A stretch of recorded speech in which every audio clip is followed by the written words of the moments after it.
किसी लेंस की क्षमता -2 2.0 डायोप्टर है। जो डायोप्टर होता है वो लेंस की क्षमता का मात्रक होता है। ठीक है। इसकी फोकस दूरी कितनी है? फोकस दूरी एफ का मान ज्ञात करना है। क्षमता जो पी है वो हमको कितनी दी जा रही है? -2 2.0 डायोप्टर। डायोप्टर डी से लिखते हैं। ठीक है। और फोकस दूरी कितनी है हमको ज्ञात करना है, यानी एफ का मान हमको ज्ञात करना है। जो लेंस है उसका काम क्या है? प्रकाश की किरणों को मोड़ना होता है। और जो लेंस प्रकाश की किरणों को जितना ज्यादा मोड़ता है उस लेंस की क्षमता उतनी ही ज्यादा होती है। और जो क्षमता होती है वो फोकस दूरी का व्युत्क्रम होती है ना। किरणें ज्यादा मुड़ेगी तो फोकस दूरी कम हो जाएगी, है ना।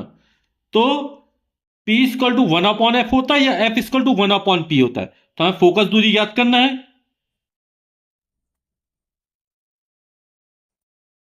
और लेंस की फोकस दूरी F बराबर होती है 1/P। अब यहां पर जो मात्रक निकलेगा वो मीटर में निकलेगा। ठीक। और यदि सेंटीमीटर में चाहिए तो यहां पर 100/P कर देंगे।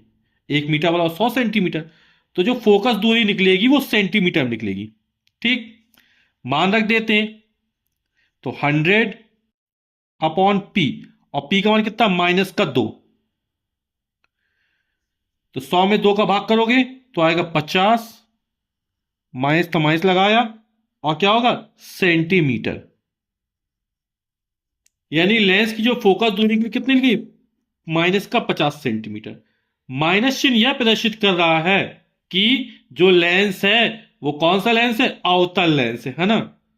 फोकस दूरी कैसी निकली है? ऋणात्मक निकली है। और अवतल लेंस की फोकस दूरी कैसी होती है? चिन्ह परिपाटी के अनुसार ऋणात्मक होती है। तो ये जो लेंस है वो किस प्रकार का है? अवतल लेंस है। तो चूंकि फोकस दूरी ऋणात्मक है अतः दिया गया लेंस अवतल है।